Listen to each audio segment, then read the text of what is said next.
আরেকটি নতুন ভিডিওর সাথে বন্ধুরা আপনাদের সকলকে স্বাগত জানাই।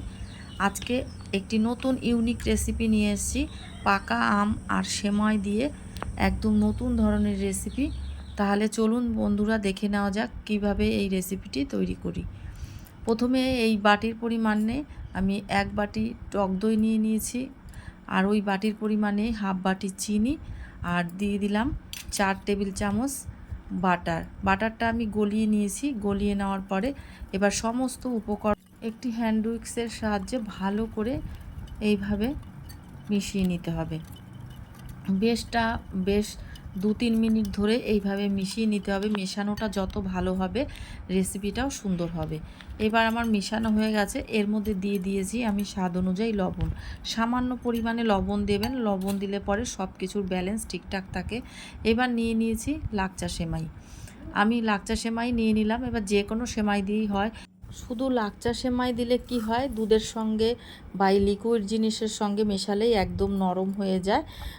সেই কারণে একটু শক্ত সেমাই, যে সরু যে শক্ত সেমাইটা, সেইটাই আমি এর মধ্যে কিছুটা পরিমাণে মিশিয়ে নিয়েছিলাম। লাচ্চা সেমাই না দিয়ে এমনি সেমাই দিয়ে করলেই বেশি ভালো হয়। লাচ্চা সেমাই দিয়ে করলে নরম হয়ে যায়, রেসিপিটা বেশি দেখতে ভালো হয়। এমনি যে সরু যে ভাজা সেমাইটা হয় সেটা দিলে ভালো হয়। এই দেখুন বন্ধুরা, আমি এর মধ্যে কিছুটা পরিমাণ এমনি যে সেমাইগুলো আছে সেই সরু, সেটা আমি এর মধ্যে দিয়ে দিয়েছি, ওই লাচ্চা সেমাইয়ের সঙ্গে মিশিয়ে দিয়েছি। এবার সমস্ত কিছু ভালো করে মিশিয়ে নেব। এবার ভালো করে মিশিয়ে নেওয়ার পরে এটা আমি প্রায় 10 মিনিট মতন রেস্টে রেখে দেব। আচ্ছা, এবারে যেহেতু এটা আমের রেসিপি, আম তো অবশ্যই লাগবে, তার জন্য আমি 2টো আম নিয়েছি, কিন্তু 2টো আমার আম লাগবে না। এখানে ভালো পাকা মিষ্টি হিমসাগর আম নিয়ে নিয়েছি, আর আমগুলোকে আমি এইভাবে কেটে নিয়েছি। এই একটা আমি আম কেটে নেব, আর একটা আমি সরিয়ে দেব, একটা আমি আমার রেসিপিটা হয়ে যাবে। এবার আমগুলো আমি এইভাবে কেটে নেওয়ার পরে একটি মিক্সার জারের মধ্যে নিয়ে ভালো করে ব্লেন্ড করে নেব। আর বন্ধুরা, যদি আপনারা আমার এই ভিডিওটি ইউটিউব থেকে দেখে থাকেন, আপনাদের যদি ভিডিওটি ভালো লেগে থাকে তাহলে আমার এই ছোট্ট ইউটিউব চ্যানেলটিকে সাবস্ক্রাইব করে আমার পাশে থাকবেন। আর যদি ফেসবুক থেকে দেখে থাকেন, আমার ভিডিওটি যদি আপনাদের ভালো লেগে থাকে আমার পেজটিকে ফলো করে দিয়ে আমার পাশে থাকবেন। এবারে সমস্ত আমের পিউরিটা এই সেমাইয়ের মধ্যে ঢেলে দিলাম, আর এর মধ্যে এবার এক এক করে সমস্ত উপকরণগুলো দেব।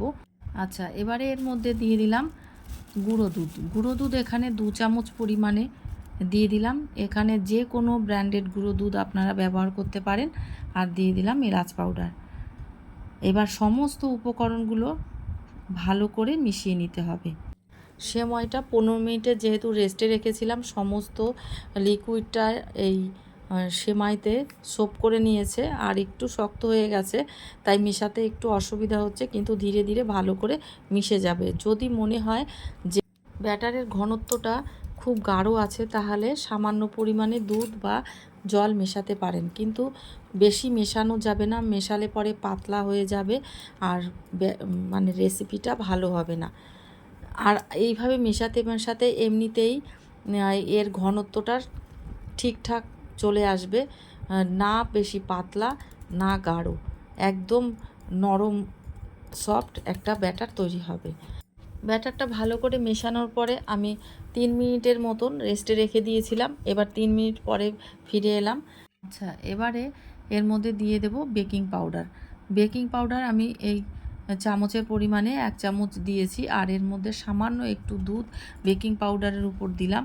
এবার বেকিং পাউডারের উপর দিতেই বেকিং পাউডারটা অ্যাক্টিভ হয়ে যাবে, আর এইভাবে বেকিং পাউডারটা ভালো করে ব্যাটারের সঙ্গে মিশিয়ে নিতে হবে। একটি হ্যান্ড উইক্সের সাহায্যে ভালো করে মিশিয়ে নেব। এবার মিশিয়ে নেওয়ার পরে একটি চামচের সাহায্যে তোমাদেরকে দেখাচ্ছি বন্ধুরা, দেখো ব্যাটারটা কীরকম পর্যায়ে এসছে। খুব একদম সুন্দর সফট একটা ব্যাটার তৈরি হয়ে গেছে, খুব বেশি পাতলাও নয় আর খুব গাঢ়ও নয়। এবার একটা কেক টিন নিয়ে নিয়েছি, আর এর মধ্যে বাটার পেপার সেট করে দিয়েছি, আর বাটার পেপারের উপরে আমি একটু ঘি ব্রাশ করে নিয়েছিলাম।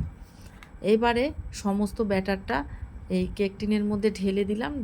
আচ্ছা, এবারে সমস্ত ব্যাটারটা ঢেলে দেওয়ার পরে খুব সুন্দর করে সেট করে নিতে হবে, চারিদিকে সমানভাবে সুন্দরভাবে এইভাবে সেট করে নিলাম। বন্ধুরা, পাকা আম আর এই সেমাইয়ের রেসিপিটি অবশ্যই বাড়িতে তৈরি করুন, আর তৈরি করে কেমন হয়েছে আমাকে জানাবেন। আপনাদের কমেন্টের অপেক্ষায় রইলাম। আর এইদিকে বন্ধুরা, একটা কড়াইতে স্ট্যান্ড বসিয়ে ফ্রি হিট করে রেখেছিলাম। এবার সেই কেক টিনটা ওই স্ট্যান্ডের উপরে দিয়ে দিলাম। আচ্ছা, এবারে স্ট্যান্ডের উপরে কেক টিনটা দেওয়ার পরে একটা ঢাকনা দিয়ে ঢেকে দিলাম, এবং 30 মিনিট পরে আপনাদেরকে দেখাচ্ছি কেকটা কীরকম তৈরি হয়েছে। একটা কাঠি দিয়ে চেক করে নেব কেকটা হয়ে গেছে কি না। এবার কাঠিটা একদম পরিষ্কার এসছে, কোনো কাঁচা অংশ আসেনি, একদম কেকটা রেডি হয়ে গেছে। এবার ঠান্ডা হওয়া পর্যন্ত অপেক্ষা করব। কেকটা সম্পূর্ণ ঠান্ডা হয়ে গেছে, আর চাকু দিয়ে সাইডগুলো এইভাবে ছাড়িয়ে নেব। কেকটা ঠান্ডা হওয়ার পরে একটু চুপসে গেছে, এই কারণেই চুপসে গেছে যেহেতু এটা আমি লাচ্চা সেমাই দিয়ে করেছি। আপনারা সেই কারণে লাচ্চা সেমাই দিয়ে না করে এমনি যে সেমাইগুলো আছে, ভাজা হোক বা এমনি যে সরু যে সেমাইগুলো, যে কোনো সেমাই দিয়ে আপনারা করবেন। লাচ্চা সেমাই দিয়ে করলে এরকম উপরের অংশ শেপটা ভালো আসবে না, এরকম চুপসে যাবে। আর এইবার কেকটা বন্ধুরা আমি সুন্দরভাবে কেটে নেব। কিন্তু বন্ধুরা, যদি লাচ্চা সেমাইও যদি করা হয়, কিন্তু টেস্টের কোনো হেরফের হবে না, টেস্ট একই রকম থাকবে। আর দেখুন বন্ধুরা, কতটা নরম তুলতুলে হয়েছে আর কতটা সুন্দর হয়েছে, খেতে অসাধারণ টেস্টফুল।